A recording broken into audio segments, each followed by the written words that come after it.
প্রিয় দর্শক, আমরা আবার চলে আসলাম জি ফার্মার ইজি ফার্মে। এখানে দেখাবো কি কি জাতের গরু পালে, কিভাবে পালে আপনাদেরকে দেখাবো। আপনারা আমাদের সাথেই থাকুন। প্রিয় দর্শক, এখানে দেখতে পাচ্ছেন, এখানে মূলত গাভী পালা হয়। এখানে সব যতগুলো গরু আছে সবই গাভী। এগুলা দুধের জন্য এবং বাছুরের জন্য এগুলাকে এখানেই করা হচ্ছে।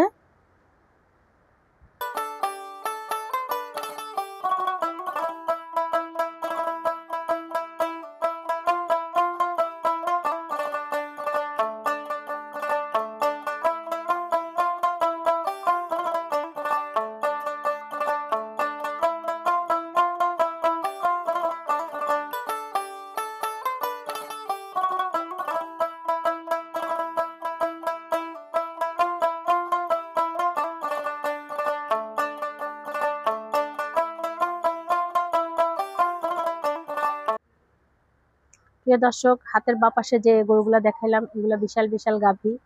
আর হাতের ডান পাশে যেগুলো দেখাবো সেগুলো হলো বকনা গরু। এগুলা কিভাবে লালন পালন করে আপনাদেরকে দেখাবো। আপনারা আমাদের সাথেই থাকুন। দর্শক, দেখতে পাচ্ছেন এদিকে যা দেখতে পাচ্ছেন সবই অনেক সুন্দর সুন্দর বকনা গরু।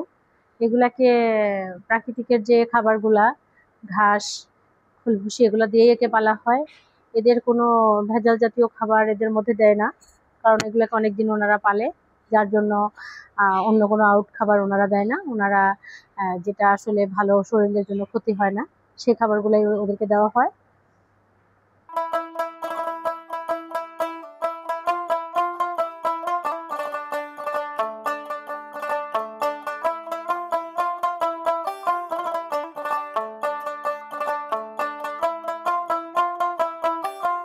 আমরা খামারিরা চাইলে একটু চেষ্টা করলেই আসলে সুন্দর করে একটা সুন্দর পরিবেশে চাইলে এইভাবে আমরা গরু পালতে পারি।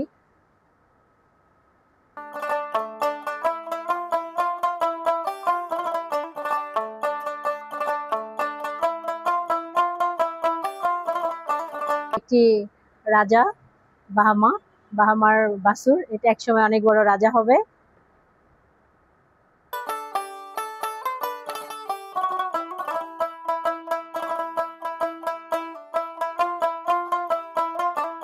দুই তিন মাসের বাচ্চা হবে, তো দেখতেই পাচ্ছেন তার গ্রোথ, সে মাশাআল্লাহ আরো অনেক বড় হবে। আর এটা অস্ট্রেলিয়ার গরু একটা বাচ্চা।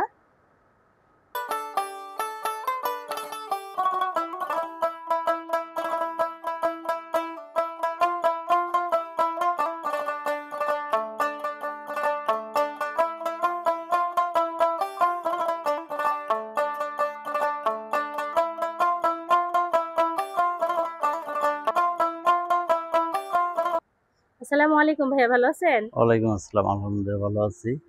আমরা তো চলে আসলাম আপনাদের খোঁজ খবর নেওয়ার জন্য, তারপর আপনাদের গরুগুলো কিভাবে পালতেছেন জানার জন্য, দর্শককে জানানোর জন্য। জি, তো ভাইয়া, কত সাল থেকে গরু পালা শুরু করছেন? আমাদের গরু পালা শুরু হয়েছে 2021 সাল থেকে।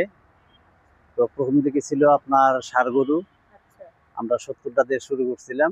70টা দিয়ে? জি। আচ্ছা তো পরবর্তীতে আস্তে আস্তে আমরা ষাঁড়ের ইয়েটা চেঞ্জ করে গাভী দিয়েতে ইনভলভ হয়েছে আর কি। আচ্ছা আচ্ছা, তো আপনি মানে ইনফর্ম করছেন আপনি গাভীটা পালন করেন? গাভীটা পালার জন্য। আচ্ছা, তো মূলত গাভী যে পালতেছেন এটা কি আপনার ওই বাচ্চার জন্য, দুধের জন্য? না, এটা বাচ্চার জন্য, দুধের জন্য, প্লাস এখানে কর্মসংস্থান মানুষের বাড়ানোর জন্য? বাড়ানোর জন্য। আচ্ছা আচ্ছা, ঠিক আছে, জি, আদারওয়াইজ সবকিছু মিলেই আর কি ইয়েটা করা। আচ্ছা। তো ওদেরকে কি কি খাবার দেন? এখানে তো ঘাস এদেরকে টাস দেখতে পাচ্ছি না। না, এদেরকে আসলে মূলত আমরা দানাদার খাবারটা দেই। আচ্ছা আপনার গমের ভুসি আছে, ভুট্টা ভাঙ্গা আছে, সয়াবিন আছে, খেসারি আছে, মসুর আছে, ছোলা আচ্ছা আছে, এরকম দানাদার আমরা মিক্সড করে এগুলা খাবার, প্রাকৃতিক খাবার যেগুলা আছে, মনে করেন ঘাস। হ্যাঁ হ্যাঁ, ঘাসটা এখন বন্যার সিজন, ঘাসটা এখন কম পাওয়া যায়। পাওয়া যাচ্ছে না। আমাদের যে জমিগুলো আছে ওইগুলা মানে মোটামুটি এখন পানিতে ভরে নিচ্ছে। গেছে। এই জন্য আমরা এই যে সাইলেজটা আছে, ভুট্টার সাইলেজ, এটা আচ্ছা আমাদের আচ্ছা, কন্টিনিউ চলে। আপনার ভুট্টার সাইলেজটা পাশাপাশি আমরা ঘাসটা মনে করেন যে আচ্ছা কতদিন, আচ্ছা, 6 মাস 7 মাসের মতো ঘাসের সাপোর্টটা পাই, আচ্ছা আচ্ছা, আমরা ঘাসটা খাওয়াই। আর ঘাসের সাপোর্টটা যখন অফ থাকে তখন আপনার ভুট্টার সাইলেজটা কন্টিনিউ চলে। আচ্ছা আচ্ছা, তো সম্পূর্ণ প্রাকৃতিক ইয়েতে, আমাদের কোনো ফিড টিড নাই, একদম প্রাকৃতিক ভাবে মনে করেন যে লালন পালন করা হয়। আচ্ছা। প্রিয় দর্শক, শুনতে পারলেন আমাদের ভাই যেটা বলতেছে, তারা মানে প্রাকৃতিক যে খাবারটা ওইটাই তারা প্রাকৃতিক খাবারটাই তারা খাওয়ায়। তারা ফিড এই ধরনের কোনো খাবার খাওয়ায় না, যেহেতু এগুলা গাভী আর এগুলা বাচ্চা হয়। দেখা গেল তাদের সুস্থতারও একটা বিষয় আছে। তো আসলে এরা সবকিছুই করে। আর এখন সবাই জানেন যে চারিদিকে বৃষ্টি হচ্ছে, ঘাসের যে জায়গাটা এটা মোটামুটি পানিতে ডুবে আছে, যার জন্য এখন মোটামুটি এই শুকনা খাবারগুলাই ওদেরকে দেওয়া হচ্ছে। তো এখানে আপনার কয়টা গরু আছে প্রেগনেন্ট এখন? এখন এখন আপনার গাভী আছে 27টা, 27টা। আর বাচ্চা আছে 15টা।